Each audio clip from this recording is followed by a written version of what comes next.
A maid whispers to a billionaire, "Help, he keeps on following me." And in that moment, her whole world changes. What starts as a quiet cry for help inside a rich man's mansion turns into a battle between fear, faith, and redemption. She's just a single mum trying to survive, but the man stalking her won't stop.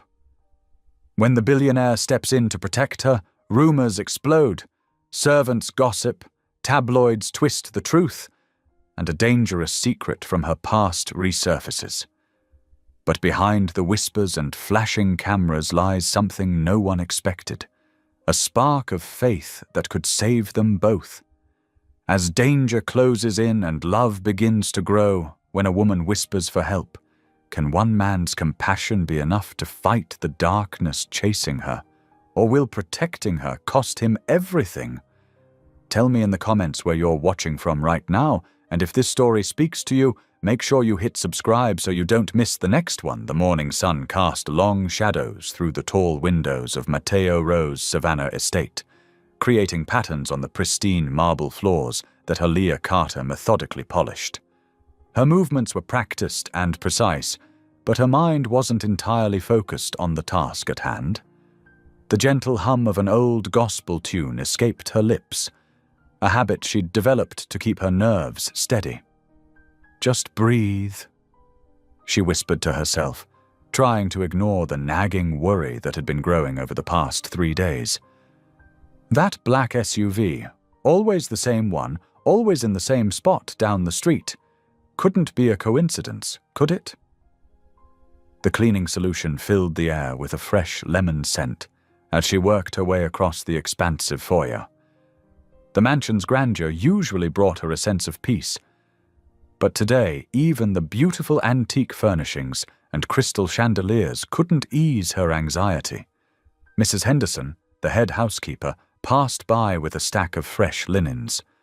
"Looking wonderful as always, Aaliyah," she commented warmly.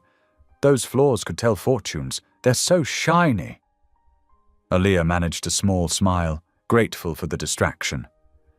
"Thank you, Mrs. Henderson." She dipped her mop back into the bucket, the water rippling with her trembling hands.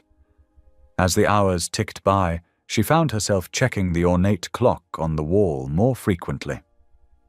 Her shift was almost over, and the thought of walking to her car made her stomach twist into knots. Through the tall windows, she could still see that black SUV waiting like a silent sentinel. When the time came to leave, Aaliyah gathered her things slowly, hoping the vehicle would disappear. She stepped out into the warm Savannah afternoon, the humidity wrapping around her like a heavy blanket. The wrought iron gates that usually made her feel safe now seemed less reassuring. That's when she saw him.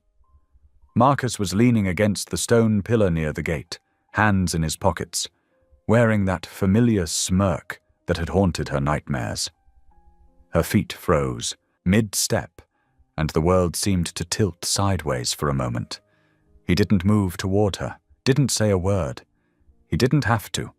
His presence alone was enough to send ice through her veins. The message was clear: "I can find you anywhere." Aaliyah turned and hurried back inside, her heart hammering against her ribs. She fumbled with her phone, calling her neighbor Mrs. Patterson to check on Elijah, making sure her son was safe at home after school. Only after hearing that he was contentedly doing his homework did she allow herself to breathe. She couldn't go home. Not yet. Not when Marcus might follow her, might discover where she and Elijah lived. The thought of him knowing their address made her physically ill. "Mrs. Henderson." Aaliyah's voice quavered as she found the head housekeeper in the laundry room. "Would it be possible for me to work the evening shift today? I could help with the dining room setup for tomorrow's breakfast." The older woman's eyes softened with concern, but she nodded. "Of course, dear. We can always use an extra pair of hands." The hours crept by as Aaliyah kept herself busy, straightening tablecloths and polishing silverware until her fingers ached. The sun had long since set when she heard footsteps in the foyer, different from the usual staff movements. These were measured, purposeful steps that she'd learned to recognize. Matteo Rowe appeared in the doorway, his tall frame casting a long shadow across the gleaming floor she'd polished that morning. His presence commanded attention without effort, but there was a gentleness in his expression as he addressed the evening staff. "I want to thank you all for staying late," he said, his voice warm but tired. "Your dedication doesn't go unnoticed." As the other staff members nodded and smiled, Aaliyah felt her chest tighten. She'd seen Matteo's kindness in action before, in the way he treated his employees, in his patience with mistakes, in his genuine concern for their well-being. Maybe, just maybe. Her feet carried her forward before her mind could talk her out of it. "Mr. Rowe?" Her voice was barely above a whisper. He turned toward her, dark eyes focusing with immediate attention. "Yes, Mrs. Carter." Her hands were trembling as she clasped them together. The words stuck in her throat for a moment before tumbling out, "Help! He keeps on following me." Matteo's expression shifted from polite interest to sharp concern as he took in her pale face and frightened eyes. The other staff members had drifted away, leaving them in a bubble of tense silence. "Who's following you?" His voice was low, careful. "My ex-husband," Aaliyah managed, fighting to keep her voice steady. "There's been a black SUV outside for 3 days, and today he was at the gate, and I'm scared he'll follow me home to my son, and I just—" She stopped, realizing she was rambling. Matteo's jaw tightened, and something dark flickered across his features. But when he spoke, his voice was gentle. "Come to my office, please. We need to discuss this properly." As they walked through the quiet halls, Aaliyah felt tears threatening to spill over. Not of fear this time, but of relief. Someone was listening. Someone with the power to help was taking her seriously. "I promise you," Matteo said as he opened his office door, "I will look into this immediately. No one should feel unsafe coming to or leaving work." He paused, then added with quiet intensity, "And no one will harm you or your son on my watch." Aaliyah sank into one of the leather chairs, her legs finally giving out. The office was warm and wood-paneled, with a wall of windows overlooking the illuminated gardens. It should have felt intimidating, but instead, she felt protected for the first time in days. "Tell me everything," Matteo said, settling behind his desk, but leaning forward, his full attention focused on her. "Start from the beginning." And so, in that quiet office with the garden lights twinkling beyond the windows, Aaliyah began to share her story, her voice growing stronger with each word. Though fear still lingered in her heart, something else was taking root alongside it. Hope. The morning sun cast long shadows through the windows of Matteo's office as he drummed his fingers on the polished mahogany desk. He hadn't slept well, his mind replaying Aaliyah's frightened whisper from the night before. At precisely 7 o'clock, he pressed the intercom button. "Send in James Morton, please." Minutes later, his head of security entered, a former military man whose watchful eyes missed nothing. "You wanted to see me, sir?" "Yes." Matteo leaned forward, his expression grave. "I need you to review all perimeter camera footage from the past 3 days. Pay particular attention to any black SUVs and a man matching this description." He handed over a paper with the details Aaliyah had provided the previous night. James nodded, his weathered face serious. "I'll get right on it, Mr. Rowe. Any particular time frame we should focus on?" "The evening hours, especially around shift changes." Matteo's voice hardened. "And James, this is priority 1. For the next 2 hours, Matteo tried to focus on his work, but his attention kept drifting to the window overlooking the estate grounds. He could see Aaliyah in the distance, working in the garden, her movements careful and measured. Even from here, he could sense her unease in the way she kept glancing over her shoulder. The intercom buzzed. Sir, we have something. James returned with the tablet, his expression grim. You'll want to see this yourself. The security footage was grainy but clear enough. A man matching Marcus's description lurked near the estate's south gate, checking his watch repeatedly. The timestamp showed 11:15 at night, just after the evening shift ended. The man's posture was predatory, waiting.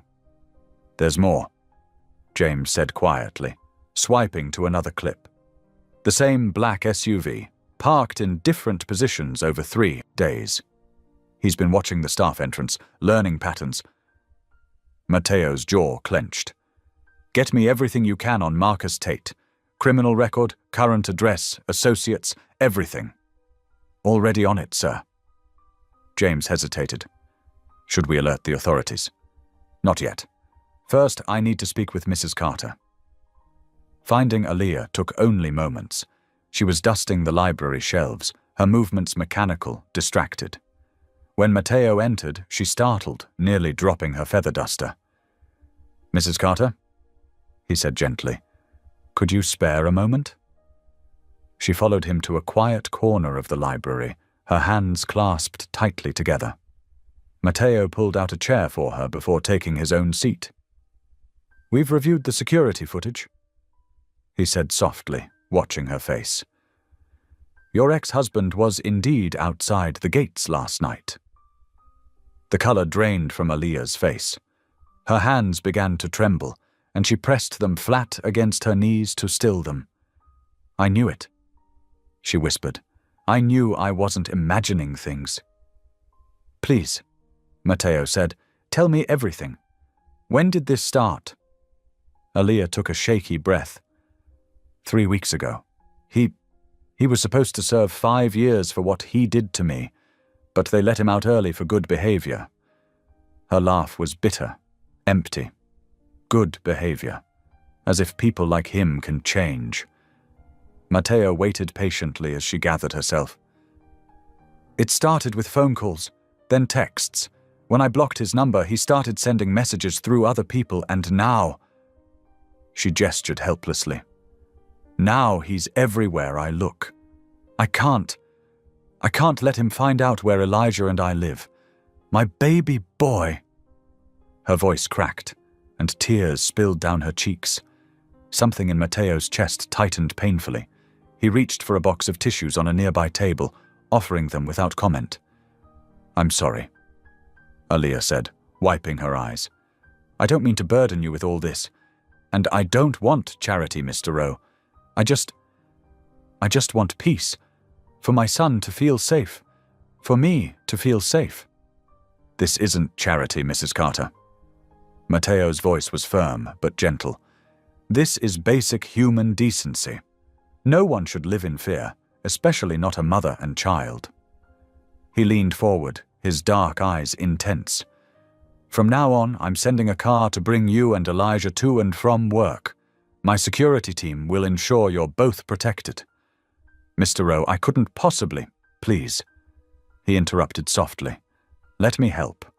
Not as your employer, but as someone who cannot stand by while a child and his mother are threatened. Aaliyah's resistance crumbled, fresh tears spilling down her cheeks. Thank you, she whispered. Thank you. Later that evening, long after the staff had gone home, safely with security escorts, Matteo sat in his darkened office. The city lights twinkled beyond his windows, but he barely saw them. His mind was filled with the image of Aaliyah in the library, looking so small and broken in that oversized chair. He remembered how she'd insisted. She didn't want charity, the dignity in her voice even as it shook with fear. How many times had she faced battles alone, protecting her son while the world looked away? For years, Matteo had focused solely on business, on building his empire higher and stronger. Emotions were messy, unpredictable things that had no place in the boardroom. But now, watching the security footage again on his tablet, seeing Marcus's predatory stance, something stirred in his chest, something he hadn't felt in years. Compassion. Raw and powerful, it overshadowed every spreadsheet and contract on his desk. For the first time since losing his wife, numbers and profit margins seemed hollow compared to the simple act of helping someone in need. He switched off the tablet, but the image remained. Aaliyah's grateful tears, her whispered thank you, the way she'd straightened her shoulders afterward, gathering her strength to return to work. Such quiet courage in the face of terror. Matteo stood, walking to the window. His reflection stared back at him, and he hardly recognized himself. The hard lines of his face had softened, and something in his eyes had changed. Business ambition had driven him for so long, but now he felt more alive than he had in years, simply because he'd chosen to listen when someone whispered for help. The autumn sun cast long shadows across the estate's driveway as Aaliyah stepped out of the company car that had become her daily transport. Her son Elijah clutched her hand, chattering about his day at school. For a moment, everything felt almost normal. Then she saw it. The familiar black SUV creeping along the street beyond the gates. Her heart jumped into her throat. "Inside, baby," she whispered, hurrying Elijah toward the mansion's service entrance. "Quick now." But before panic could fully take hold, 2 security vehicles smoothly pulled out from their stations, positioning themselves between Marcus's SUV and the gates. Aaliyah watched, trembling, as the estate's security team emerged from their vehicles, approaching Marcus's car with purposeful strides. Through the iron bars of the gate, she could see Marcus's face contort with rage. He threw his vehicle into reverse, tires squealing against the pavement as he fled. The security team was already on their radios, calling the police, but Aaliyah knew it was too late. Marcus would be gone before they arrived. "Mommy?" Elijah's small voice brought her back to the present. Was that him again? She squeezed his hand, forcing a smile. "Don't worry about it, sweetheart. Let's get inside." They had barely made it through the door when Matteo appeared, his usual composed expression tight with concern. "Mrs. Carter, a word, please?" He glanced at Elijah with a gentle smile. "Perhaps Maria in the kitchen could fix you a snack while I speak with your mother." Elijah's face lit up. Maria always saved cookies for him, and Aaliyah nodded her permission. Once he was safely out of earshot, Matteo led her to a nearby sitting room. "This situation is escalating," he said without preamble. "He's growing bolder, and I'm concerned about your safety when you're not here." Aaliyah sank into a chair, the weight of constant fear pressing down on her shoulders. "The restraining order doesn't seem to mean anything to him," she admitted. "But what can I do? We have to live our lives." "I have a proposition." Matteo's voice was careful, measured. "The guest house on the estate. It's fully furnished and currently empty. I'd like to offer it to you and Elijah until this situation is resolved." Aaliyah's head snapped up. "Mr. Rowe, I couldn't possibly—" "Please," he interrupted gently. "Hear me out. The house has its own entrance and complete privacy. You'd be behind the estate's security system, and my staff would ensure you have everything you need. Most importantly, you and Elijah would be safe." Pride warred with fear in Aaliyah's chest. The idea of accepting such charity made her uncomfortable. She'd worked hard to stand on her own 2 feet after leaving Marcus. But then she thought of Elijah's face when he'd recognized his father's car, the way his little hand had trembled in hers. She hesitated, twisting her hands in her lap. "It would only be temporary." "Of course," Matteo assured her. "Just until we can ensure your safety through proper legal channels. And you would maintain your complete independence. This is simply a security measure." Tears pricked at her eyes as she thought of her tiny apartment, the only home she'd been able to provide for Elijah since leaving Marcus. But what good was pride if it put her son at risk? "Okay," she whispered. "Thank you. We'll come." Relief flooded Matteo's face. I'll have someone escort you home to pack what you need. The house will be ready within the hour." That evening, Aaliyah stood in the guest house's spacious living room, still struggling to process the day's events. Their single suitcase looked small and shabby against the elegant furnishings, but she refused to feel ashamed. Everything they truly needed was in that bag: clothes, Elijah's favorite stuffed animal, and the worn photograph of her mother that had seen her through countless hard times. Maria, Mateo's cook, had already stocked the kitchen with groceries and left a warm casserole in the oven. "Just until you get settled," she'd said with a motherly pat on Aaliyah's arm. "Though you're welcome in the main kitchen any time." Elijah explored the house with uncontained excitement, especially delighted by the small garden visible from his bedroom window. "Look, Mommy, we can plant flowers." "Maybe," she said softly, helping him change into his pajamas. "Remember, this is just temporary, baby." "I know." He climbed into bed, his expression suddenly serious. "But it's nice here. Safe, like God heard our prayers." Aaliyah's throat tightened as she tucked the blankets around him. "You think so?" Elijah nodded solemnly. "Remember what you always say. God works in mysterious ways." She finished, smoothing his hair back from his forehead. "Yeah, maybe Mr. Rowe is one of those ways." Such simple faith, yet it shook her to her core. "Maybe you're right," she whispered, kissing his forehead. "Time for sleep now, baby. Say your prayers."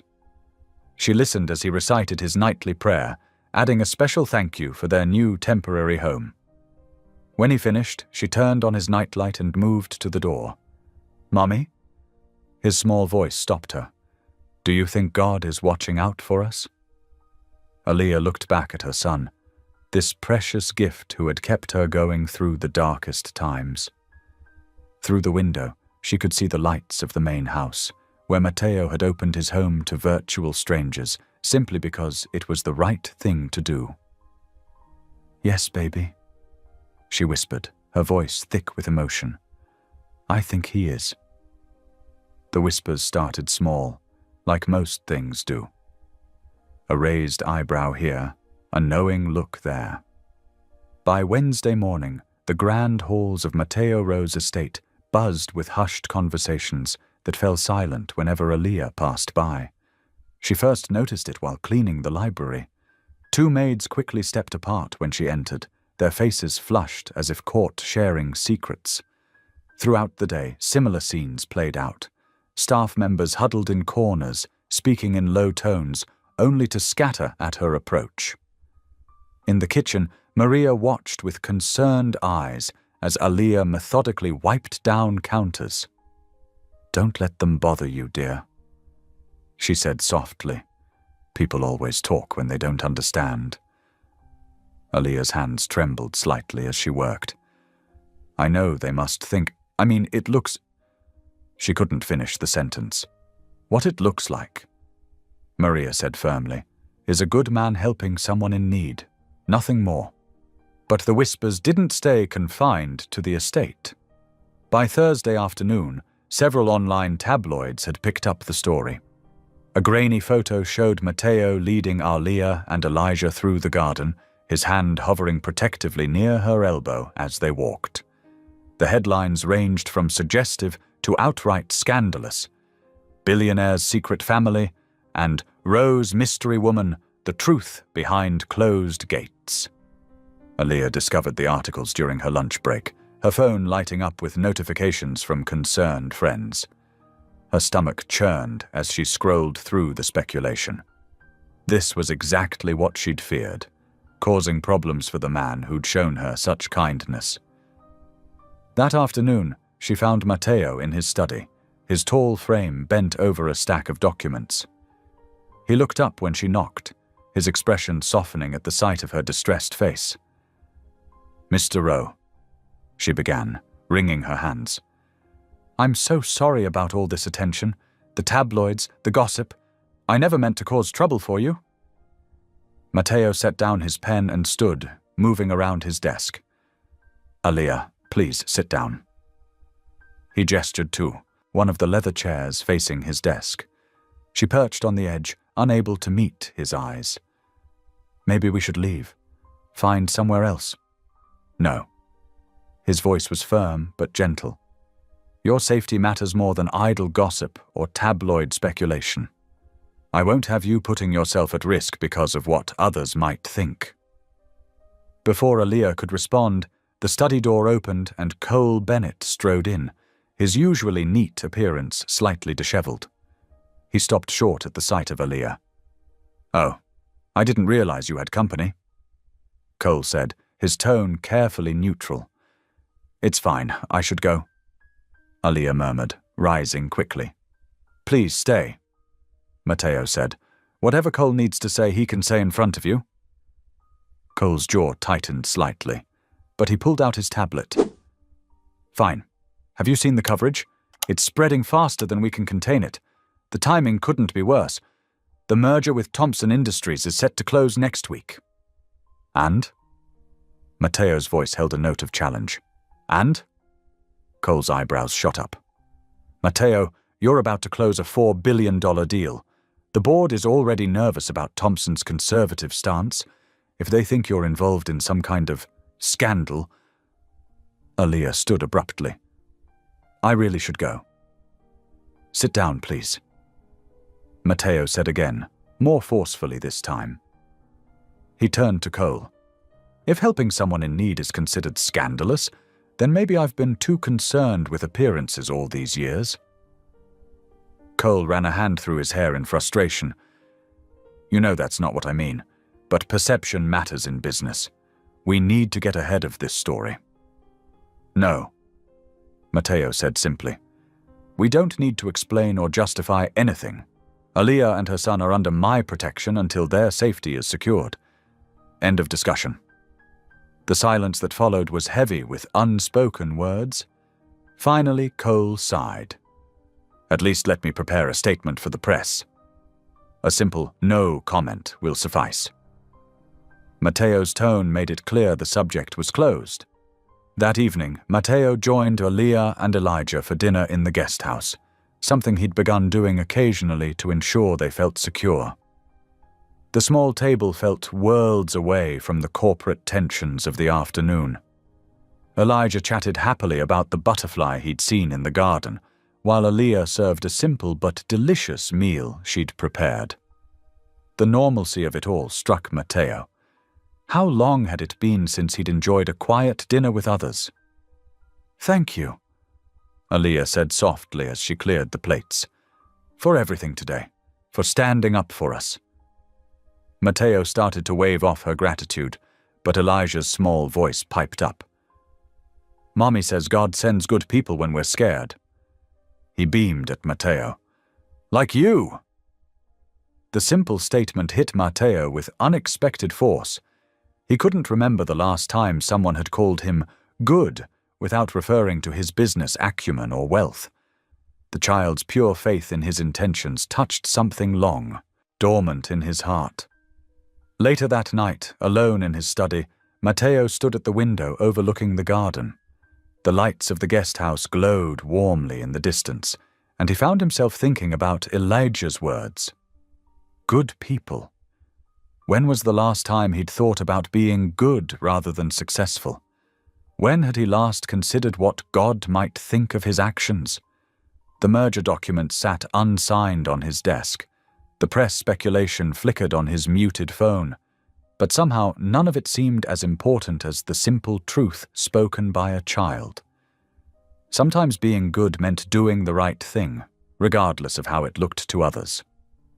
The night settled around him as he stood there, lost in thought, while somewhere in the guest house, a mother and child slept peacefully under his protection, their presence slowly awakening parts of his soul he'd thought long buried. The morning sun filtered through the guest house windows as Aaliyah hummed softly, helping Elijah with his breakfast. The peaceful moment shattered when a sharp knock echoed through the room. Her heart jumped as she opened the door to find a courier holding out a thick manila envelope. "Legal documents for Aaliyah Carter," he announced, checking his clipboard. With trembling fingers, she signed for the package. As soon as the door closed, she sank into a kitchen chair, her legs weak. The return address made her blood run cold. Marcus's lawyer. "Mummy?" Elijah looked up from his cereal, concern in his young eyes. "Are you okay?" "Yes, baby." She forced a smile. "Finish your breakfast." She waited until Elijah was absorbed in his food before carefully opening the envelope. As she read the contents, her hands began to shake so badly the papers rustled. Marcus was suing for full custody of Elijah. The accusations hit her like physical blows.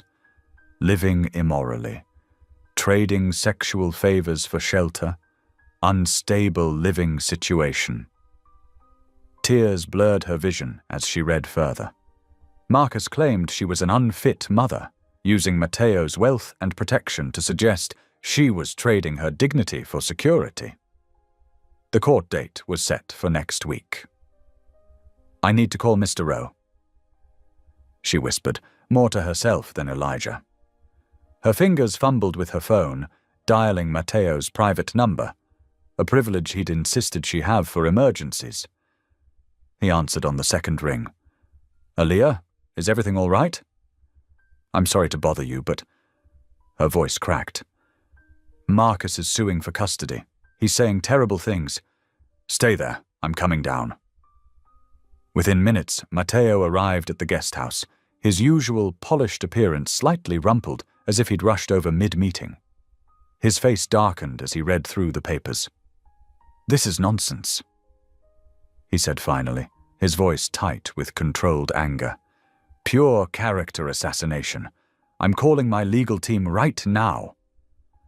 Aaliyah wrapped her arms around herself, watching as Matteo paced the small living room, speaking rapidly into his phone. Elijah had moved to the couch, sensing the tension but not understanding its source. "The best family law attorneys will be here within the hour," Matteo announced, ending his call. "We'll fight this, Aaliyah. Every false accusation, every twisted implication." She shook her head, tears spilling over. "I can't ask you to do that. Look at what I've brought into your life. Scandal, legal battles, your reputation being dragged through the mud." "You didn't ask. I'm offering." Matteo's voice softened. "Remember that first night in the hall? You asked for help, and I said I'd protect you. That hasn't changed. But your business deals, your public image, are worth nothing if I can't use my resources to help someone in genuine need." He stepped closer, his expression earnest. "You and Elijah deserve peace and safety. Let me help you fight for that." Before she could respond, Elijah padded over and took her hand. "Don't cry, Mommy. Mr. Rowe will help us, right?" Matteo knelt to the boy's level. "That's right, buddy. Your mom and you are safe here." Throughout the afternoon, a parade of lawyers filled the guest house, reviewing documents and building their defense. Aaliyah answered countless questions, her voice growing hoarse as she detailed Marcus's past abuse, the restraining orders, his early release from prison. Dark clouds gathered outside as evening approached, matching her mood. The lawyers finally left, armed with statements and strategies, promising to file counter-motions first thing in the morning.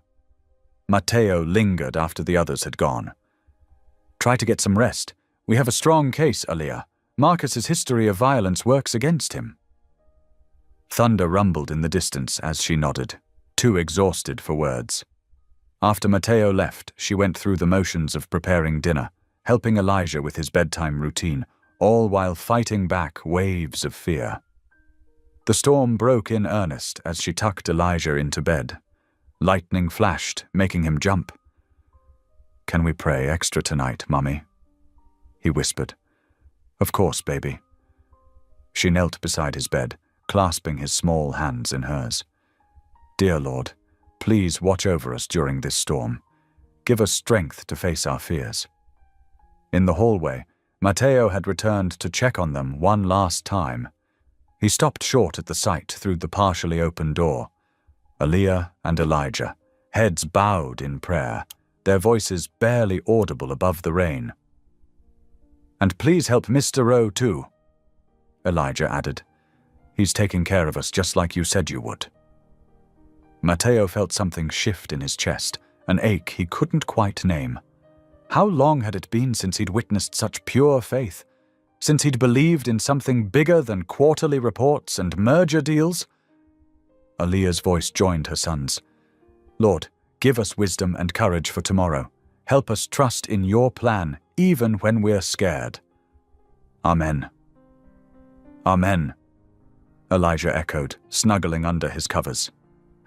Matteo quietly stepped back, not wanting to intrude on their private moment.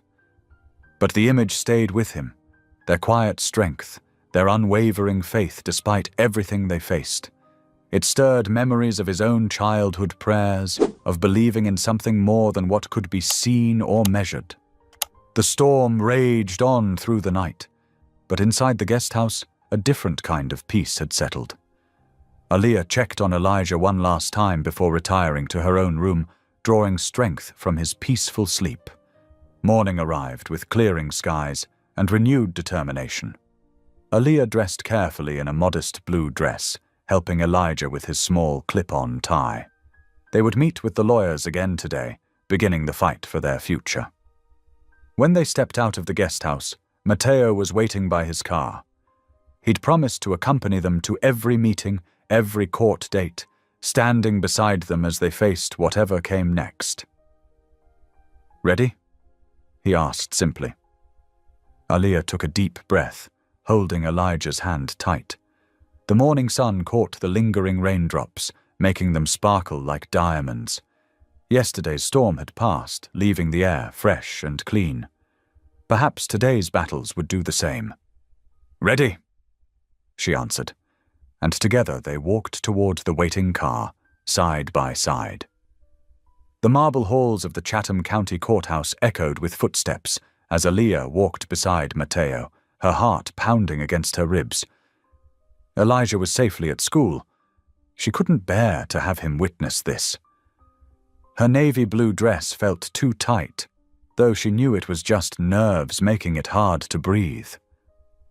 "Remember," Matteo murmured, "you're not alone in this." They rounded the corner to courtroom 3, and there he was.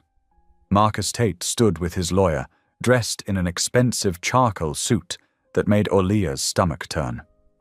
She knew that suit, bought with money that should have gone to Elijah's medical bills years ago.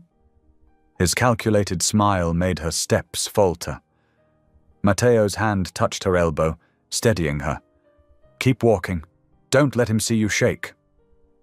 Marcus's eyes locked onto her, his smirk widening. "Aaliyah," he called out, voice dripping with fake warmth. Looking well, very well, considering. She kept her eyes forward, but her hands trembled as she clutched her purse. Matteo's attorney, Patricia Chen, stepped between them. "Mr. Tate, all communication goes through counsel." They filed into the courtroom, taking their places. The wooden bench felt cold beneath Aaliyah as she sat. She could feel Marcus staring at her from across the aisle, but she focused on her folded hands, remembering Elijah's morning prayer. "God, help Mommy be brave today." Judge Eleanor Martinez entered, and everyone rose. After the formalities, Marcus's lawyer, James Dixon, rose to speak first. His expensive suit and silver hair radiated authority as he gestured toward Matteo. "Your Honor, we have serious concerns about the living situation of the minor child. Ms. Carter, a domestic employee, has taken up residence in Mr. Rowe's estate under questionable circumstances. Mr. Rowe, a man of considerable wealth and influence, has inserted himself into this family's affairs, taking advantage of a vulnerable employee's position." Aaliyah's chest tightened. Dixon continued, "Mr. Tate, having completed all court-mandated programs, simply wants to ensure his son's well-being. He questions the propriety and safety of his child living in such an arrangement." Marcus nodded solemnly, playing the part of the concerned father perfectly. Aaliyah felt sick. Patricia Chen rose next, her movements precise and confident. Your Honor, let's be clear about what's really happening here. Mr. Tate was released early from prison just 3 months ago, where he served time for domestic violence against my client. She held up a thick folder. I have here 3 separate restraining orders filed against Mr. Tate, documentation of 7 emergency room visits by Ms. Carter during their marriage, and police reports detailing threats made against both mother and child. The judge studied the documents as Patricia continued. Mr. Rowe offered safe housing to a threatened employee and her child. Ms. Carter maintains her employment, pays rent, and has complete autonomy in the guest house. This custody filing is nothing but another attempt by Mr. Tate to control and intimidate his former victim. Marcus's face darkened, that familiar anger flashing in his eyes. Aaliyah shrank back slightly, and Mateo shifted closer, his presence solid and reassuring. Judge Martinez reviewed the files carefully, her expression grave. Mr. Dixon, your client's history of violence is deeply concerning. Ms. Carter, do you feel your son is currently safe? Aaliyah stood, willing her voice to remain steady. Yes, Your Honor. For the first time in years, we both feel truly safe. Mr. Tate has been following my client. Patricia added. We have security footage of him lurking outside Mr. Rowe's property on multiple occasions. The judge's eyes narrowed. Mr. Tate, this behavior, combined with your history, suggests your intentions are less than paternal. I'm issuing a temporary protection order. You are to maintain a distance of 500 feet from Ms. Carter, her son, and their current residence. We'll revisit this matter in 30 days, during which time I expect you to demonstrate meaningful change if you hope to pursue any custody rights. Marcus's facade cracked. He half rose, face flushing. This is ridiculous. That rich bastard's got her living in his house, and I'm the threat? Mr. Tate. Judge Martinez's gavel cracked sharply. One more outburst and you'll be held in contempt. We're adjourned. Aaliyah barely registered leaving the courtroom, Mateo and Patricia flanking her protectively. But the real chaos waited outside.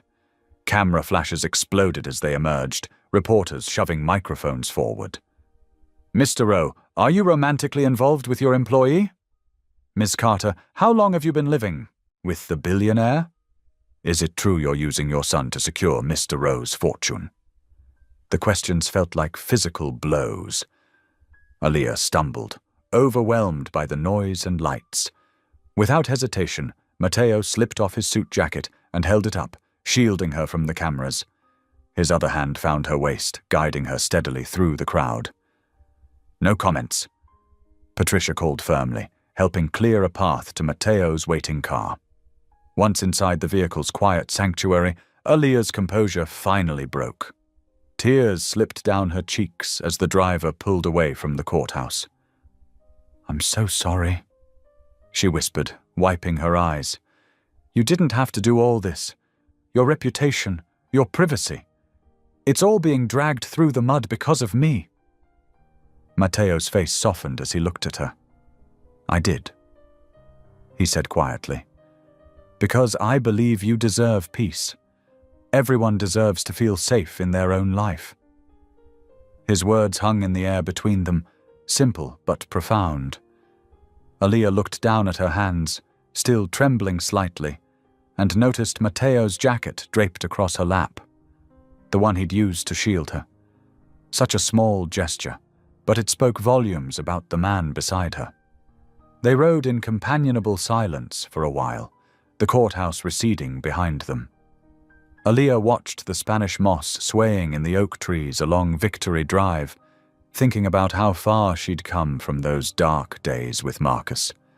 For the first time, she felt truly protected, not just by court orders and security systems, but by someone who asked nothing in return except the chance to help. The early morning sun painted golden streaks across the guest house kitchen as Aaliyah flipped another pancake, its sweet aroma filling the air. Elijah sat at the small wooden table, legs swinging, carefully arranging blueberries into smiley faces on his breakfast. A gentle knock at the door made them both look up. Matteo stood in the doorway, looking slightly uncertain in casual weekend clothes, a sight so different from his usual crisp suits. "I hope I'm not interrupting," he said, holding up a paper bag. "I brought some fresh maple syrup from that local farm you mentioned." Aaliyah's face brightened. "You remembered. Please, join us." She gestured to the empty chair. "There's plenty to go around." Elijah bounced excitedly in his seat. "Mr. Matteo, look what I made." He pointed proudly to his blueberry art. Matteo settled into the chair, a soft smile touching his lips. "That's quite the masterpiece, buddy." The morning light streamed through the window, catching the steam rising from their coffee mugs. Aaliyah served up fresh pancakes, their edges perfectly golden brown. The domestic scene felt surprisingly natural. 3 people sharing a quiet breakfast, the weight of recent events temporarily lifted. "These are amazing," Matteo said after his first bite. "I can't remember the last time I had homemade pancakes." "Mommy makes the best pancakes," Elijah declared with authority. "She says it's 'cause she adds extra love." Aaliyah laughed softly, reaching over to wipe a spot of syrup from her son's chin. "Well, that and a splash of vanilla." They ate in comfortable silence for a moment before Elijah looked up at Matteo with those earnest eyes that seemed to see right through adult pretenses. "Mr. Matteo, will you come to church with us tomorrow?" The question hung in the air. Aaliyah quickly started to say, "Honey, Mr. Matteo probably has other plans. God will like you." Elijah continued, his child's faith making the statement simple and absolute. "He likes everybody who tries to be good, and you help people." Matteo's fork paused halfway to his mouth. Something flickered across his face. Pain, perhaps, or memory. He managed a polite smile, but didn't quite meet either of their eyes. That's very kind of you to invite me, Elijah." The boy waited expectantly, but Matteo carefully steered the conversation in another direction. "Tell me about your favorite superhero instead. I noticed your Batman backpack." Aaliyah watched the subtle deflection, noting how Matteo's shoulders had tensed at the mention of church. She recognized that look, the same one she'd worn in those dark days after her mother passed, when faith felt more like a question than an answer. Later that afternoon, Aaliyah worked in the small garden plot Matteo had allowed her to start behind the guest house. The rich earth felt good between her fingers as she planted late summer vegetables. The familiar tune of "Amazing Grace" hummed softly from her lips as she worked, a habit learned from her mother who always said, "Garden with praise, and everything grows sweeter." She was so absorbed in her task that she didn't hear Matteo approach until his shadow fell across the freshly turned soil. "You have quite a green thumb," he observed, looking at the neat rows of sprouting plants. "The garden's really coming along." Aaliyah sat back on her heels, wiping her brow with the back of her hand. "My mama taught me. She could make anything grow, even in the smallest patch of dirt." She patted the earth gently. "Sometimes I feel closest to her out here." Matteo was quiet for a moment, studying the way she tended the plants with such care. When he spoke again, his voice was different, more vulnerable than she'd ever heard it. "How do you do it?" he asked softly. "Do what?" "Keep believing. Keep singing those hymns, praying, holding on to faith." He gestured vaguely at the world around them. "After everything you've been through, the abuse, the fear, having to rebuild your whole life, how do you still trust in a God who let all that happen?" Aaliyah sat silent for a moment, letting the question settle between them like the evening dew beginning to form on the leaves. When she answered, her voice was gentle but firm. Because faith isn't about what happens, it's about who holds you through it. She brushed the dirt from her hands and stood to face him. My mama used to say that faith is like a garden. Sometimes storms come and tear everything up. Sometimes the ground feels hard and nothing wants to grow, but underneath there's always life waiting. And the same hands that planted the seeds are still there, helping us rebuild. She saw something shift in Matteo's expression, a crack in the careful wall he maintained. I used to believe like that, he admitted quietly. Before Sarah, before the accident. Now I'm not sure anyone's listening anymore.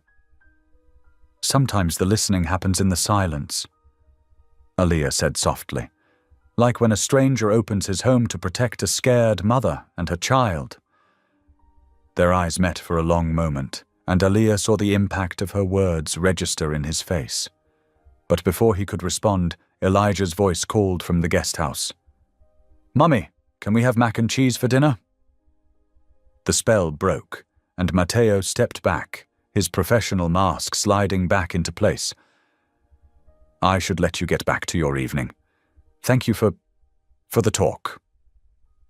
That night, long after the house had grown quiet, Matteo found himself standing outside a door he hadn't opened in 3 years. Sarah's chapel room, a small space she'd converted for private prayer and meditation. He'd sealed it off after her death, unable to face the memories it held. His hand trembled slightly as he turned the key. The door creaked open to reveal a room bathed in moonlight. Everything was exactly as she'd left it. The small altar, the worn Bible, the cushioned prayer bench. A layer of dust covered everything, but underneath he could still catch the faint scent of the lavender oil she'd loved. Matteo sank into the armchair by the window, Sarah's favorite spot for morning devotions. The silence felt heavy, like it was waiting for something. Aaliyah's words echoed in his mind. Faith isn't about what happens. It's about who holds you through it. He looked up at the small cross mounted on the wall, remembering how Sarah used to say it wasn't just a symbol of suffering, but of love that transcends pain. For the first time in years, he let himself really feel the weight of his grief, his guilt, his anger at God. The moonlight streamed through the stained glass window, casting colored shadows across the floor. Matteo sat there in the quiet, not praying exactly, but wondering if anyone was still listening, wondering if healing was possible, wondering if faith, like Aaliyah's garden, could grow again in soil that felt too hard to bear new life. The night wrapped around him like a gentle blanket, and in the stillness something shifted. Not an answer exactly, but perhaps the beginning of a question that didn't hurt quite so much to ask. Sunday morning dawned clear and bright, the Georgia sun casting long shadows across Matteo's estate. He stood before his mirror, adjusting his tie with unusual care. It had been 3 years since he'd worn a suit for anything but business. The last time he'd been in a church was for Sarah's funeral. His hands trembled slightly as he smoothed down his jacket. Elijah's innocent invitation echoed in his mind. God will like you. Such simple words, yet they'd stirred something deep within him, something he'd thought long buried. A gentle knock at his door interrupted his thoughts. "Mr. Matteo." Elijah's voice piped through the wood.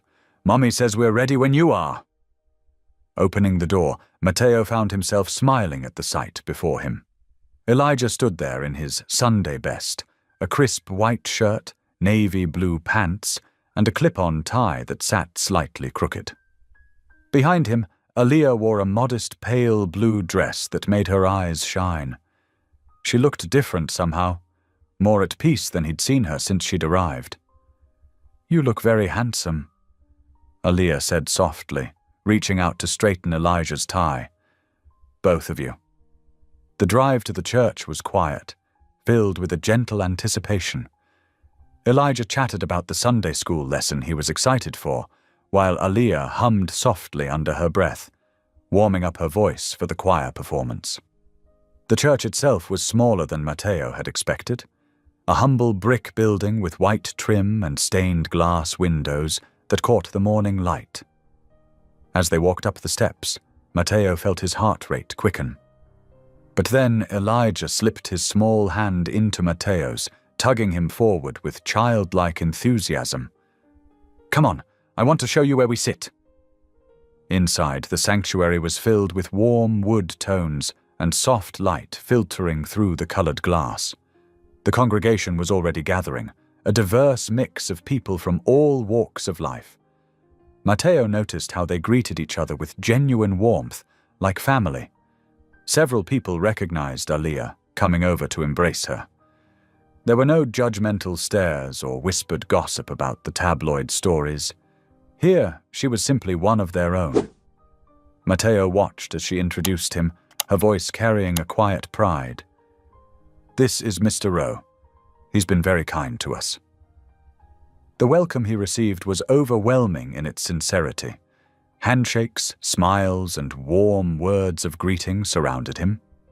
An elderly deacon clasped his hand firmly, saying, "Any friend of Aaliyah's is family here." As the service began, Matteo found himself seated next to Elijah in the 4th row. The boy followed along in the hymnal seriously, his finger tracing each word as the congregation sang. The familiar rhythms of worship, standing, sitting, praying, brought back memories of Sunday mornings with Sarah. But for the first time, those memories didn't feel like daggers to his heart. When it came time for the choir performance, Aaliyah made her way to the front with the others.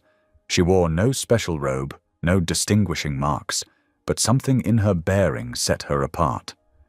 As the piano began to play, she closed her eyes and her voice rose clear and pure. "Amazing grace, how sweet, the sound that saved a wretch like me." The hymn was familiar, but Matteo had never heard it quite like this. Aaliyah's voice carried not just the melody, but years of pain and triumph, fear and faith, darkness and light. Each note seemed to reach into the depths of his soul, awakening something he thought had died with Sarah. Without realizing it, tears began to slide down his cheeks. He didn't try to wipe them away. Beside him, Elijah reached over and patted his hand gently, as if to say it was okay to cry in church. The rest of the service passed in a blur of emotion. When it ended, people lingered, chatting and fellowshipping. An older woman with silver hair approached Matteo as he stood somewhat awkwardly by the door. "I'm Sister Martha," she said, taking his hand in both of hers. "I just wanted to thank you for supporting one of God's strongest daughters." Her eyes were kind but knowing. "Aaliyah has been through so much, but her light never dims. She's a testament to what faith can do." Matteo nodded, unable to find words to express how much truth he saw in that statement. The afternoon passed peacefully, and as evening approached, Matteo invited Aaliyah and Elijah to join him for dinner in the main house. The cook had prepared a simple but delicious meal, and something about the day had broken down the last of their formal barriers.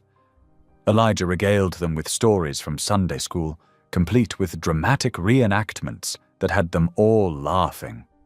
Aaliyah shared funny choir practice moments, and even Matteo found himself telling stories about his own childhood church experiences. The sound of their laughter echoed through the usually quiet dining room. Matteo couldn't remember the last time these walls had heard such joy. Looking at Elijah's animated face and Aaliyah's bright smile, he felt a warmth spread through his chest, a feeling of home he'd thought was lost forever. After dinner, while Elijah worked on his homework in the guest house, Aaliyah found Matteo sitting alone on the main house's wraparound porch. He sat in one of the wooden rocking chairs, staring out at the garden where they'd talked about faith just days before. She approached quietly, not wanting to disturb his thoughts, but he turned at the sound of her footsteps. "I wanted to thank you." she said softly, "for coming to church with us today, and for everything. You've brought so much light back into our lives, Matteo." He looked up at her, his eyes soft in the gathering dusk. "I think it's the other way around," he answered gently.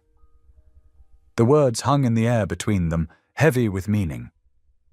In that moment, as the evening crickets began their chorus and the first stars appeared in the darkening sky, both understood that something profound had shifted.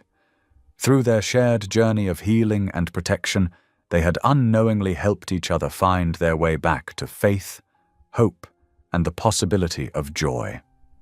The invitation had come unexpectedly one morning, as Aaliyah worked in the garden. Matteo approached, his usual confident stride betraying a hint of nervousness. "There's a charity gala this weekend," he said, watching her tend to the roses. "It's supporting women's shelters across Georgia. I'd be honored if you'd attend as my guest."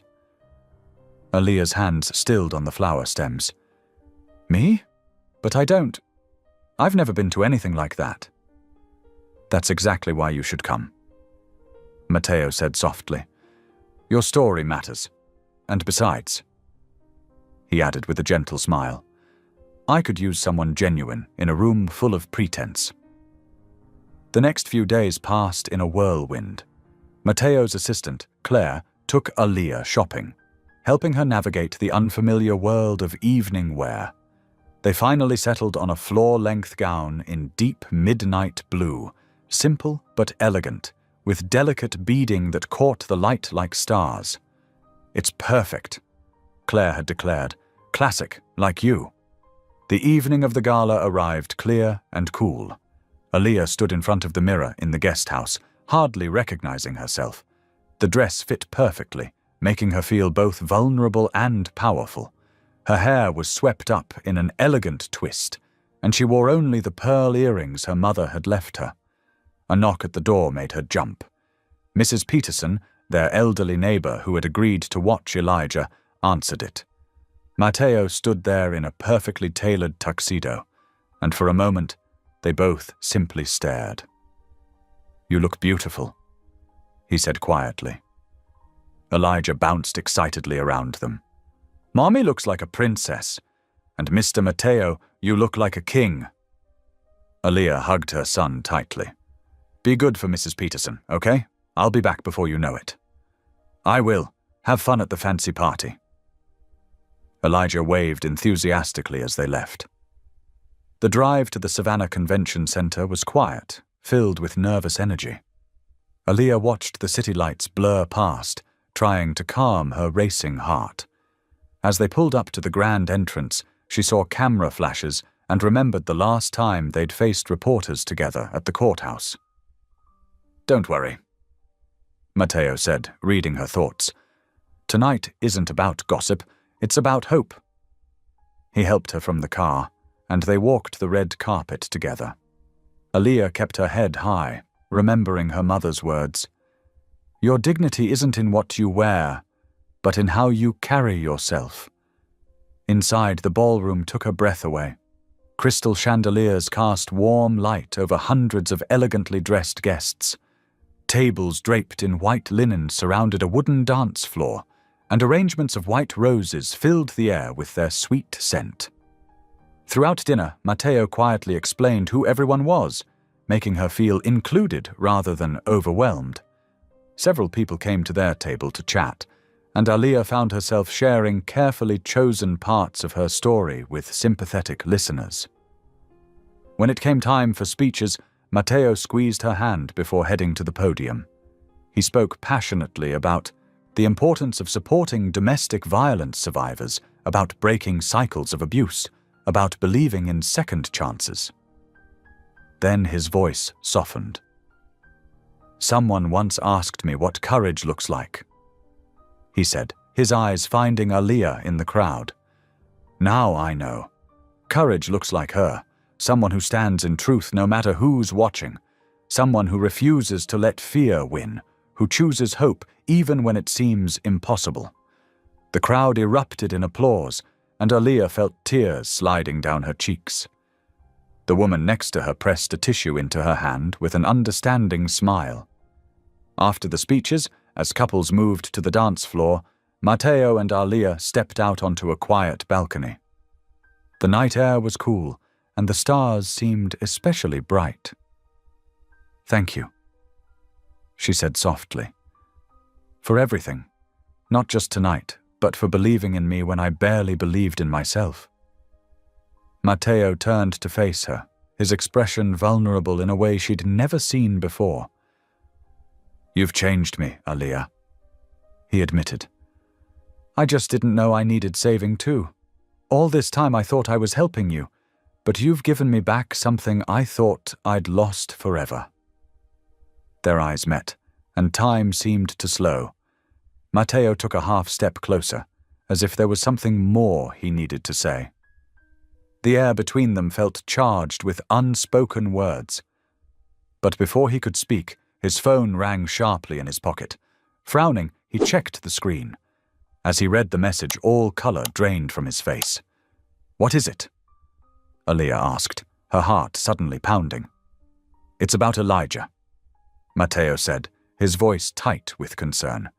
"He didn't show up to his after-school program." Aaliyah felt the world tilt beneath her feet. The beautiful evening shattered like glass around them as fear gripped her heart with icy fingers. The world seemed to move in slow motion. Aaliyah's knees gave out, and she collapsed against the balcony railing. Matteo caught her before she could fall, his strong arms keeping her upright as chaos erupted around them. "Call 911!" Matteo's voice boomed across the ballroom. His security team was already mobilizing, phones pressed to their ears. The elegant gala dissolved into urgent whispers and concerned faces as Matteo guided Aaliyah through the crowd. In the car, Aaliyah's hands shook as she tried to dial Mrs. Peterson. "She says he never made it home from school," she choked out. "How could this happen? He always takes the bus. Always." Matteo's driver sped through the streets while he worked his phone. "Chief Roberts, this is Matteo Rowe. I need your help. It's an emergency." His voice carried authority even through fear.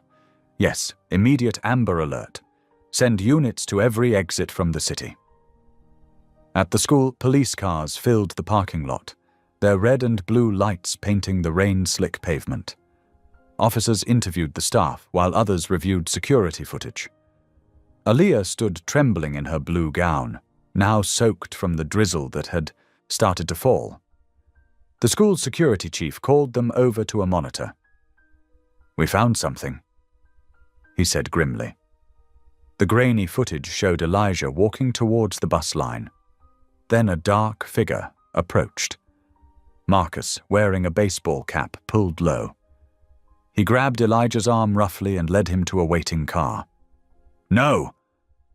Aaliyah's scream echoed through the empty hallway. She crumpled to the floor, her elegant updo coming undone. "Not my baby, please, not my baby." Matteo was already making more calls. "I want every available investigator on this," he ordered into his phone. "Contact all media outlets. I'll triple whatever overtime costs. Just find that boy." Hours crawled by like years. The drizzle turned into a downpour as police searched known locations. Aaliyah sat in Matteo's car, clutching Elijah's favorite blue sweater that she'd grabbed from the guest house. Her makeup was streaked with tears, but she didn't care. "Lord," she prayed, her voice breaking, "please protect my son. Please don't let Marcus hurt him. I can't lose him. Please, please." Her words dissolved into sobs. Lightning flashed across the sky as Matteo drove them down another dark road.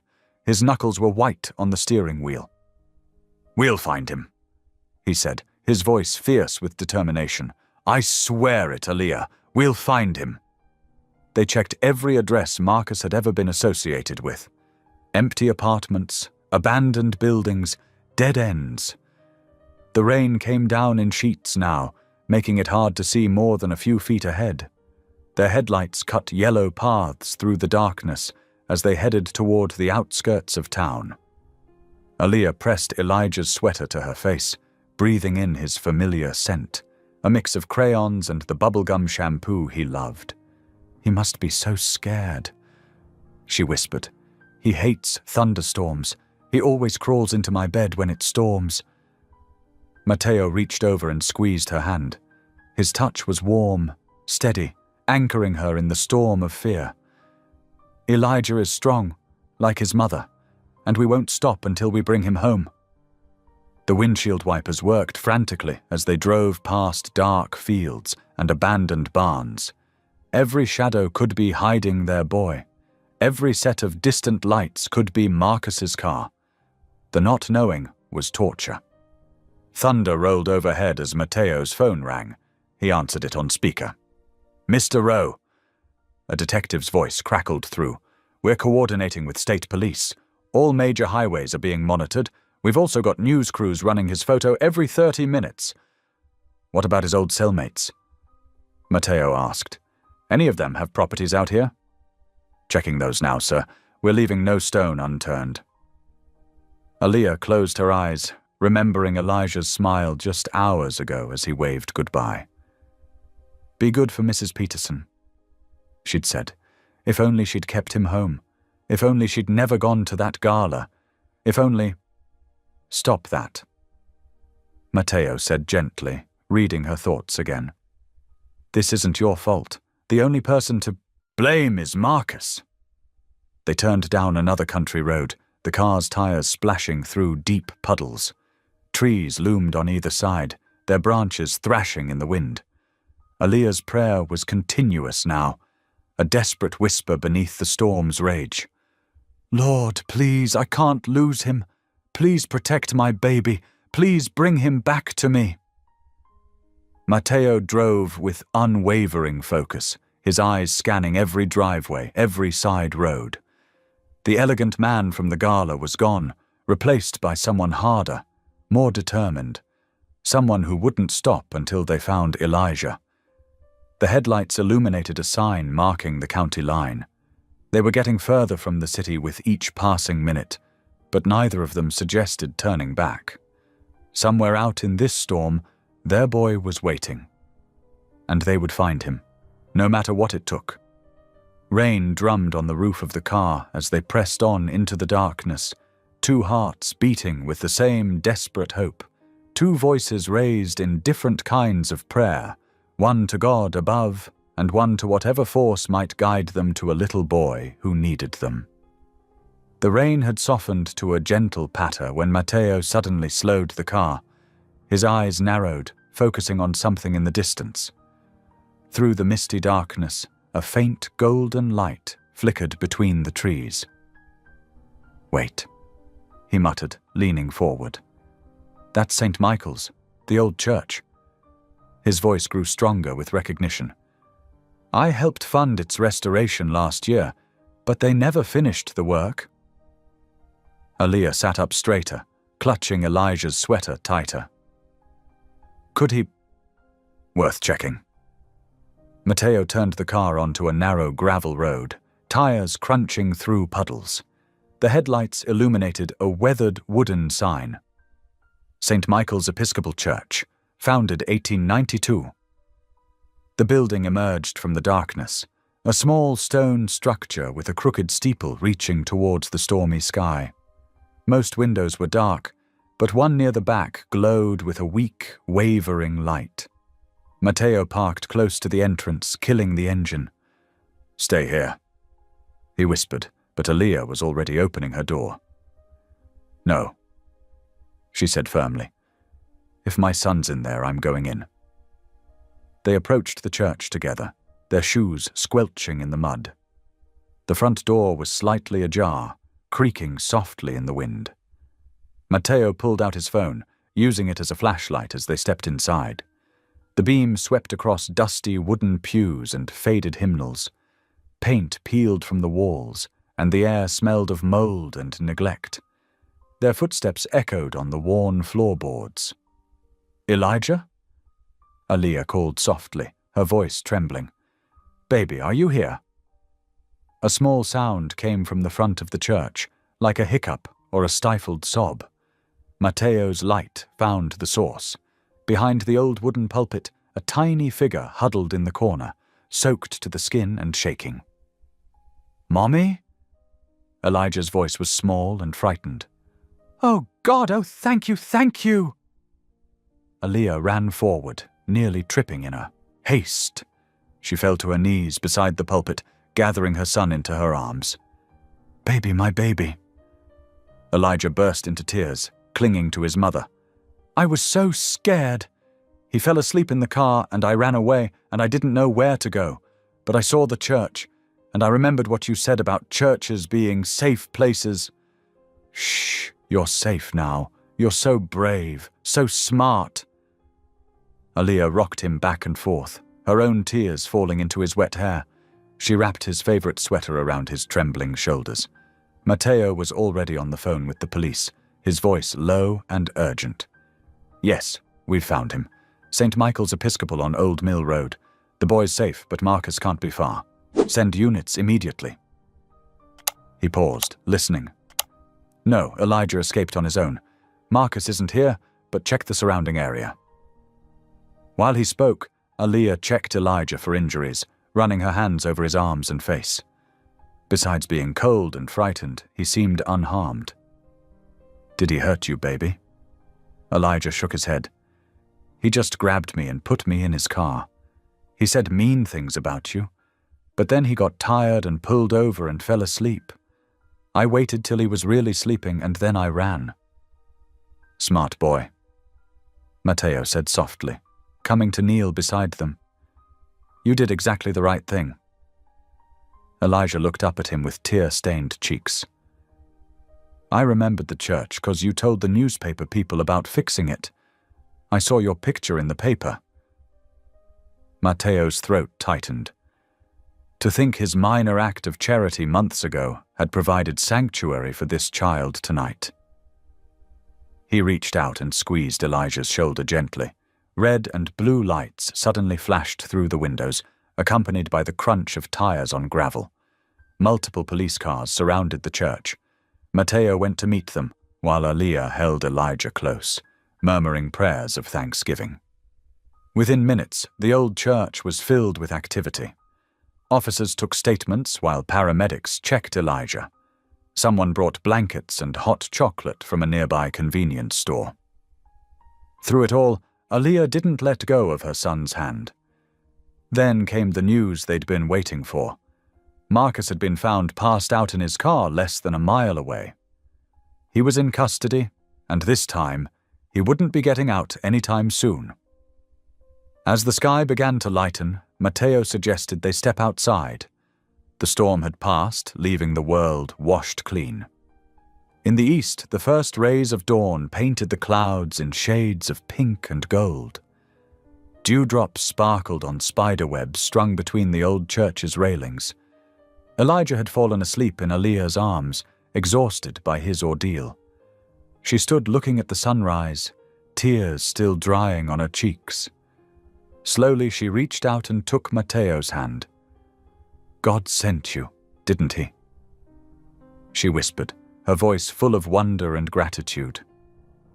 Matteo looked down at their joined hands, then at the sleeping child, then at the woman whose faith had never wavered even in the darkest night. His heart felt full in a way it hadn't in years. "Maybe," he replied softly. "He sent you to remind me he still exists." The sun rose higher, bathing them in golden light as they stood together on the church steps. Three souls brought together by providence, protection, and a love that had grown stronger than fear. The morning sun was climbing higher as Matteo's car pulled through the estate gates. Aaliyah sat in the back seat with Elijah still sleeping against her shoulder, his small hands clutching her dress. The police escort followed them up the long driveway, lights flashing silently in the golden morning light. Matteo's housekeeper, Mrs. Sullivan, was waiting at the guest house door with worry etched on her kind face. She had prepared fresh towels and hot tea, clucking softly as she helped Aaliyah carry Elijah inside. The boy barely stirred as they changed him into warm pajamas and tucked him into bed. "You need rest too, dear," Mrs. Sullivan insisted, guiding Aaliyah to the couch. She draped a thick quilt around Aaliyah's shoulders, while Mateo spoke quietly with the police officers in the kitchen. "We'll need detailed statements," one officer was saying, "but it can wait until everyone's had some sleep. We've got Marcus in custody, and with the kidnapping charges he won't be seeing daylight for a long time." Mateo nodded, running a hand through his disheveled hair. "I want the full weight of the law on this, every charge that can stick, and I want a restraining order that covers 3 states. "Already working on it, sir. We'll be back this afternoon for the formal statements." After the officers left, Mateo checked on Aaliyah. She had curled up under the quilt, her eyes fixed on Elijah's bedroom door. "Try to sleep," he said gently. "I'll have security right outside. You're both safe now." She managed a tiny nod, exhaustion finally overtaking her as her eyes drifted closed. Mateo stood watching her for a moment, struck by how young and vulnerable she looked in sleep. Then he quietly withdrew to handle the cascade of calls and arrangements that needed his attention. The morning passed in a blur of police reports, lawyer consultations, and media statements. Mateo's PR team worked to control the story, emphasizing Elijah's bravery and the swift response of law enforcement. By early afternoon, Mateo was physically and emotionally drained, but there was still more to do. He asked his cook to prepare chicken soup, something warm and comforting, and carried a tray to the guest house himself. He found Aaliyah awake, sitting on the edge of Elijah's bed, watching her son sleep. "You should eat something," he said softly, setting the tray on a side table. He pulled a soft blanket from the closet, one his grandmother had knitted years ago, and draped it over her shoulders. Aaliyah looked up at him, her eyes filling with tears. "I've spent my life waiting for the world to be kind again," she whispered, her voice rough with emotion. Mateo felt something shift in his chest, a wall crumbling, a door opening. He knelt beside her, taking her trembling hands in his. "Then let me start it for you," he replied, his words a gentle promise. A single tear rolled down her cheek as she squeezed his hands. They sat in comfortable silence until Elijah stirred, blinking sleepily at them both. "Hey, buddy," Mateo said softly. "Hungry? We've got some soup here." The next few days passed in a careful routine as they all adjusted to the new normal. Mateo arranged for additional security personnel and had the latest surveillance equipment installed around the estate. He hired a child psychologist to help Elijah process the trauma, and the boy showed remarkable resilience, drawing strength from his mother's steady presence. When it was time for Elijah to return to school, Mateo personally oversaw the security arrangements. 2 plainclothes officers would be stationed at the school, and a trusted driver would handle all pickups and drop-offs. The school administration was fully briefed and cooperative, implementing new safety protocols. The local news covered the story with surprising sensitivity. The headlines spoke of "A mother's love conquers fear" and "Local boy's brave escape leads to justice." One particularly touching piece highlighted the community's response, with parents organizing additional safety workshops and support groups. Aaliyah handled the attention with quiet grace, politely declining most interview requests, but expressing gratitude for the community's support. She focused on helping Elijah maintain his routine, making sure he still had time for homework, play, and prayer. Mateo found himself spending more evenings at the guest house, sharing meals and helping Elijah with his math homework. The boys' laughter slowly returned, filling the rooms with a joy that had been missing from Mateo's life for too long. One evening, as they sat on the porch watching the sunset, Elijah playing with his toys nearby, Mateo realized something had changed in the very atmosphere of his estate. The heavy silence that had haunted these grounds since his wife's death had been replaced by something warmer, something alive with possibility. He watched Aaliyah reading a story to Elijah, her voice rising and falling with the characters' adventures, and felt a profound sense of peace settle over him. This was what his home had been missing. Not just the sound of voices or the presence of others, but the warmth of genuine care, of faith lived out in daily moments of grace. The media interest gradually faded, but the changes in their lives remained. Elijah's teachers reported that he was doing well, making new friends, and showing no lasting signs of trauma. Aaliyah continued her work in the house, but now with the dignity of someone who knew her true worth. As for Matteo, he found himself looking forward to each new day with an anticipation he hadn't felt in years. The quiet peace that had settled over his house wasn't just the absence of trouble. It was the presence of something beautiful growing in its place, something that felt remarkably like hope. The gentle spring breeze carried the scent of jasmine through Savannah's streets as Aaliyah stood in front of her new home, a modest 2-bedroom cottage just 3 blocks from Matteo's estate. The white picket fence and small garden reminded her of the home she'd dreamed of as a little girl. "Mommy, can I plant flowers here?" Elijah asked, pointing to an empty patch beside the front steps. "Of course, sweetheart. This is our home now." The words felt strange and wonderful on her tongue. Our home. Matteo had helped her find the place, but respected her wish to pay her own way. She'd saved enough for a down payment, and her salary made the mortgage manageable. He'd only insisted on installing a security system and cameras, a precaution she gratefully accepted. The moving truck arrived early that Saturday morning. Matteo showed up too, dressed in jeans and a casual shirt, ready to help. He looked different outside his usual business attire, more approachable, more human. "I know you said you didn't need help," he said with a small smile, "but I thought an extra pair of hands couldn't hurt." Together, they moved furniture and unpacked boxes. Elijah helped by organizing his toys in his new room, chattering excitedly about the space-themed wallpaper Matteo had surprised him with. By mid-afternoon, the cottage began to feel like home. Aaliyah hung her mother's photo in the living room, right where sunlight would catch it each morning. She arranged her small collection of books on newly installed shelves and set up the kitchen with the few but cherished items she'd accumulated over the years. "The garden needs some work," Matteo observed, looking out the kitchen window. "I know someone who could. I'd like to do it myself." Aaliyah interrupted gently. "With Elijah. It'll be our project." Matteo nodded, understanding.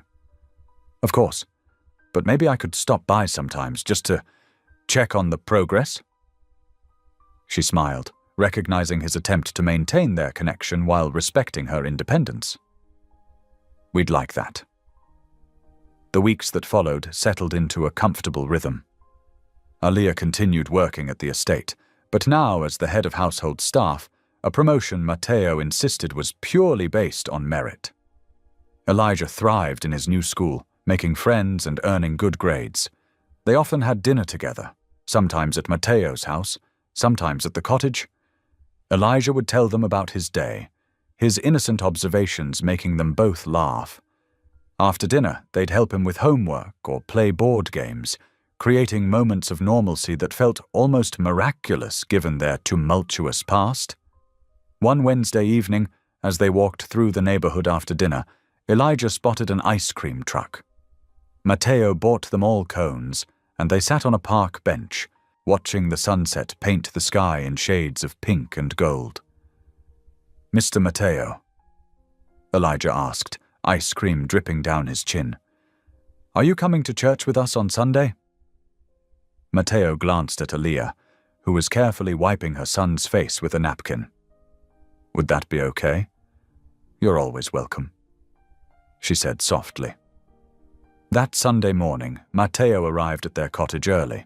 He wore a simple navy suit, and Aaliyah noticed he seemed nervous, a stark contrast to his usual confident demeanor in business settings. The small church welcomed them warmly. The wooden pews gleamed in the morning light filtering through stained glass windows. The congregation's voices lifted in song, filling the space with joy and reverence. Aaliyah watched as Matteo took everything in, the genuine smiles, the children fidgeting in their Sunday best, the elderly deacon who shook everyone's hand with sincere warmth. This wasn't the formal religion of his past. This was faith lived out in community. During the sermon, the pastor spoke about second chances and God's persistent love. Matteo sat very still, his expression thoughtful. When it came time for prayer, Aaliyah saw him bow his head for the first time. His lips moved silently, and she caught a glimpse of something glistening on his cheek. She pretended not to notice, giving him privacy in this moment of vulnerability. After the service, they walked together in the church garden.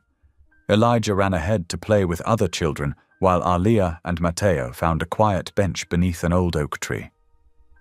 "I haven't prayed in years," Matteo admitted, his voice rough with emotion.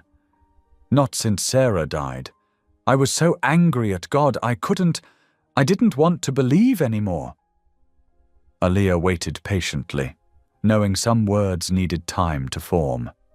"But watching you these past months, your strength, your faith even in the darkest moments..." He turned to face her. "You gave faith a face for me, Aaliyah. You showed me what it looks like to trust God even when everything falls apart." "God never left you, Matteo," she said gently. "Sometimes we just need someone to remind us He's still there." "I thanked Him today," Matteo continued, "for bringing you and Elijah into my life, for giving me purpose again." He looked at his hands, then back at her. "I'm ready to believe again. And I think I understand now that faith isn't about having all the answers. It's about trusting even when we don't." Elijah came running back then, his dress shirt slightly untucked. "Mommy, can Mr. Matteo come to Sunday school with me next time? We're learning about Daniel in the lion's den." Matteo laughed, ruffling the boy's hair. "I'd like that, buddy. I think I have a lot to learn."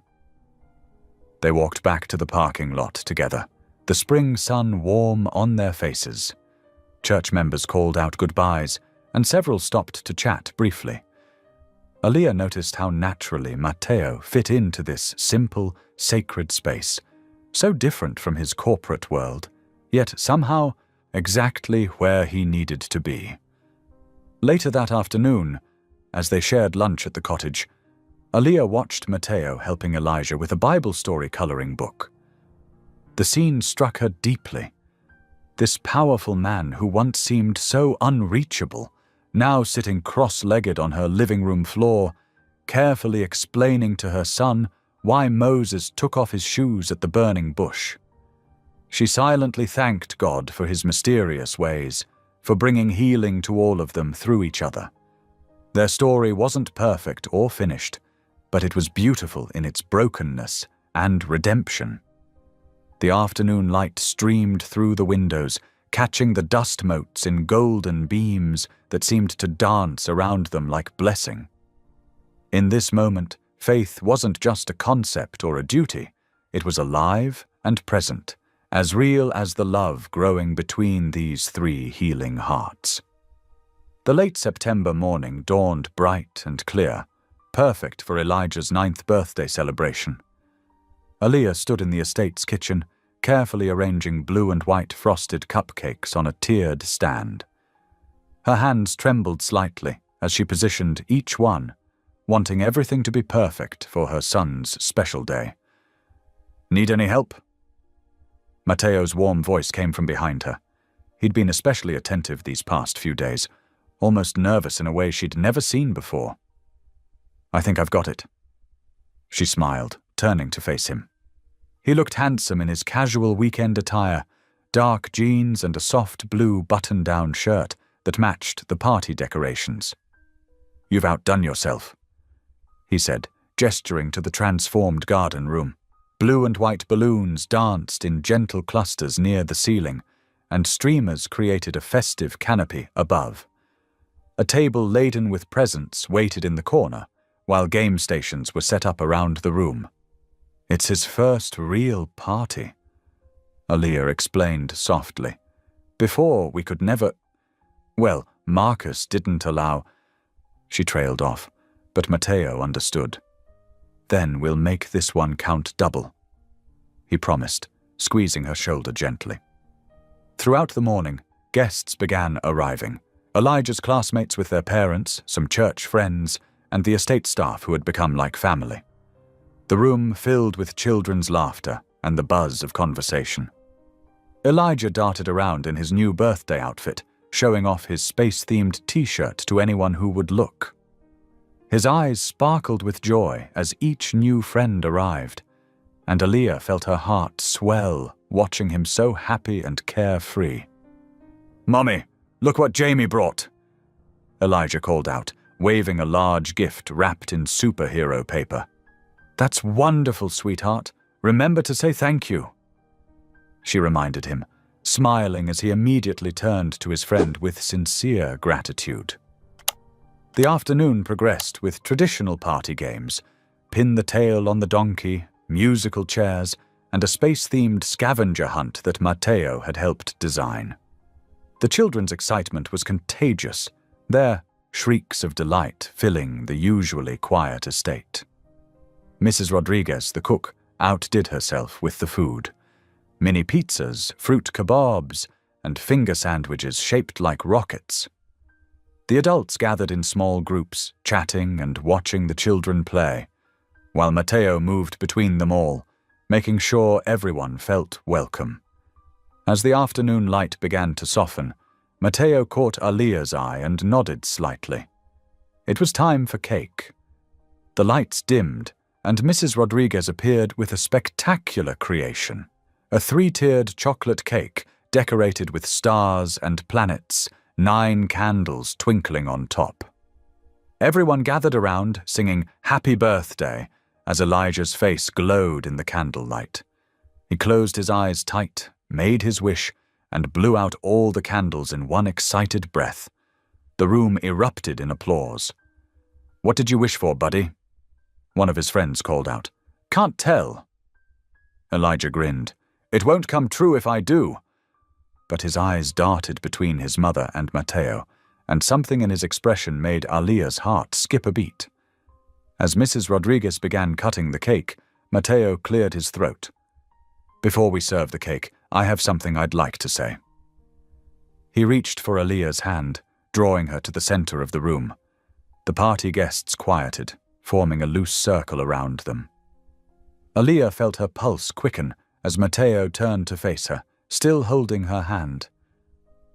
"Aaliyah," he began, his voice thick with emotion. "Months ago, you came to me asking for help. You were scared and needed protection. But what you didn't know was that I was the one who needed saving."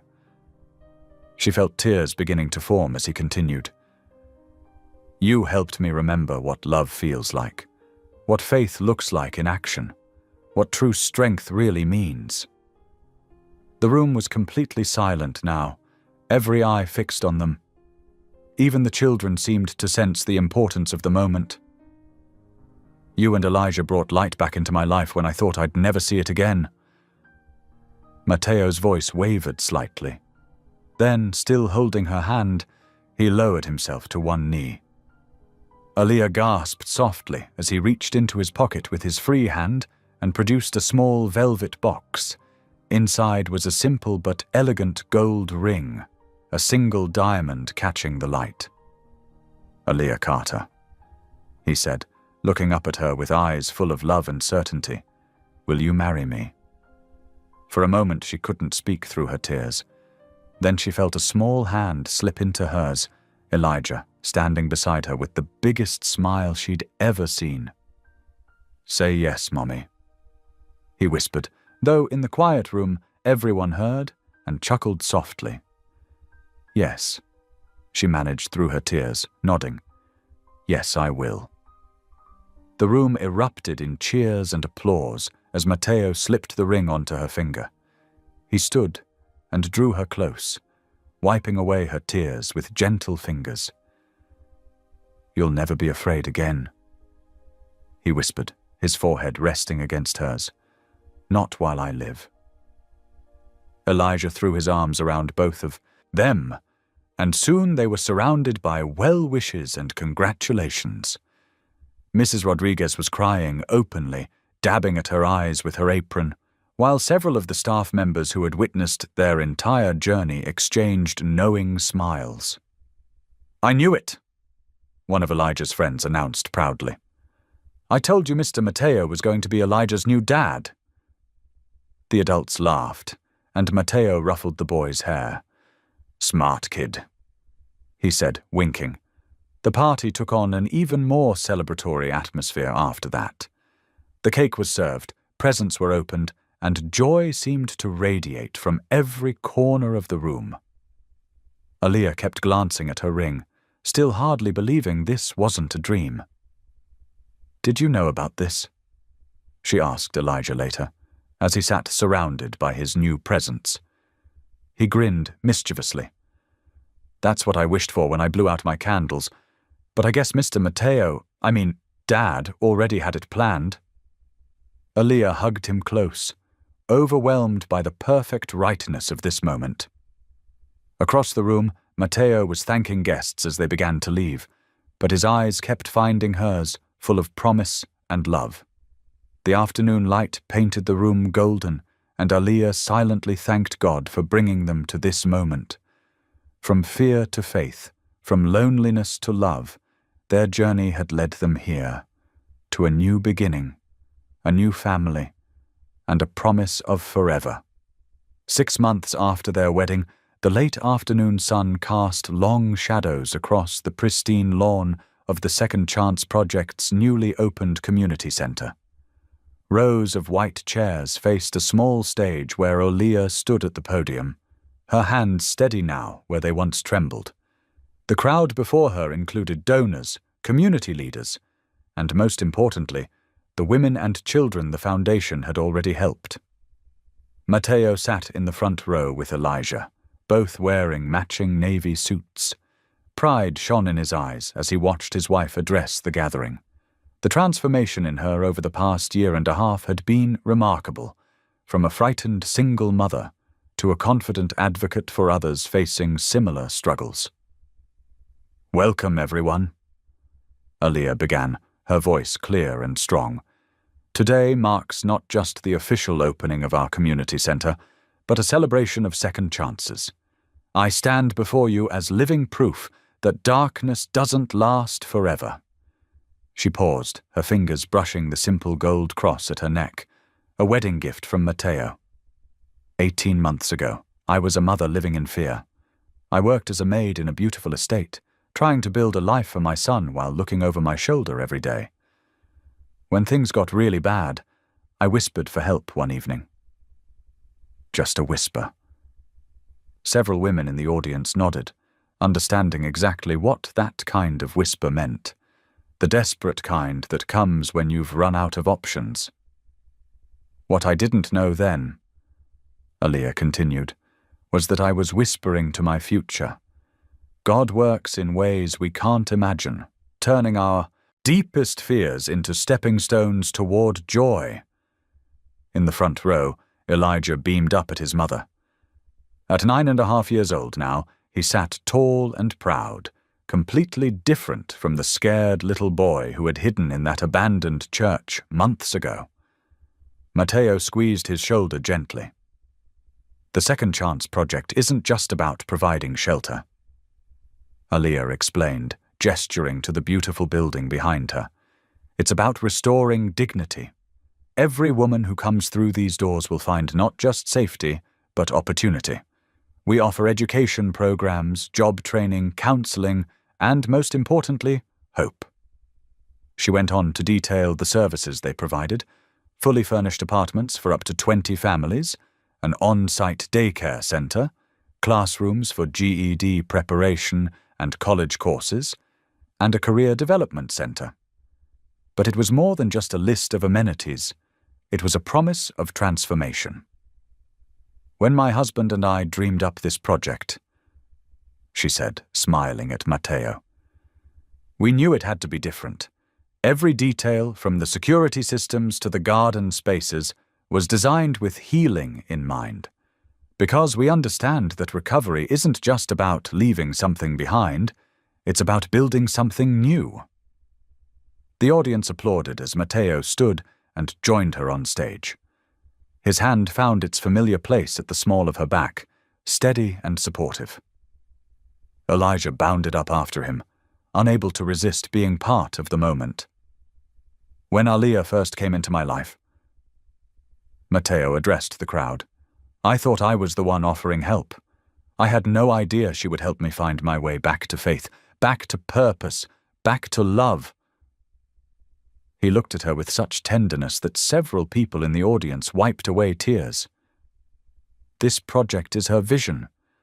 I just provided the resources to make it happen. Aaliyah shook her head, squeezing his hand. It's our vision, she corrected gently. A vision of what can happen when fear meets faith, when darkness meets light, when despair meets hope. After the speeches, they led tours through the facility. The building was beautiful but practical, warm colors, comfortable furniture, and state-of-the-art security systems hidden behind welcoming designs. Each apartment had large windows, letting in natural light, fully equipped kitchens, and space for children to play and grow. The women who would be moving in that weekend walked through their new homes with tears of joy. One young mother, holding a toddler on her hip, hugged Aaliyah tightly. I never thought I'd feel safe again, she whispered. I know exactly how you feel, Aaliyah replied softly. But you're not alone anymore. As the event wound down and the sun began to set, the family of 3 walked together down the garden path that led from the community center to their home, a modest but beautiful house on the same property. Matteo had insisted on living on site, wanting to be fully invested in the project's success. The garden path was lined with roses, yellow ones, Aaliyah's favorite, and solar-powered lights that began to twinkle as dusk settled in. Elijah ran ahead, chasing a butterfly, while his parents walked hand in hand behind him. Sometimes I still can't believe this is real, Aaliyah admitted, looking up at her husband. From that night in the hallway when I whispered for help, to this. Matteo brought her hand to his lips, kissing it gently. God had a plan all along, he said, the words coming naturally now, where once they would have stuck in his throat. He just needed us to trust him. They paused at the garden gate, watching Elijah pretend to be a superhero on their front lawn. The setting sun painted the sky in brilliant shades of pink and gold, a daily reminder of beauty after darkness. You know what this reminds me of? Aaliyah asked, gesturing to the sunset. That morning at the church, after we found Elijah. Remember that sunrise? How could I forget? Matteo pulled her close. That was the morning I knew for certain that God hadn't forgotten me after all. Their home sat peaceful and welcoming before them, lights glowing warmly in the windows. Through the kitchen window, they could see Mrs. Rodriguez, who had insisted on staying with them even after the wedding, preparing dinner. The scene was one of perfect contentment, of peace hard-won and faith reborn. Mommy, Dad! Elijah called out.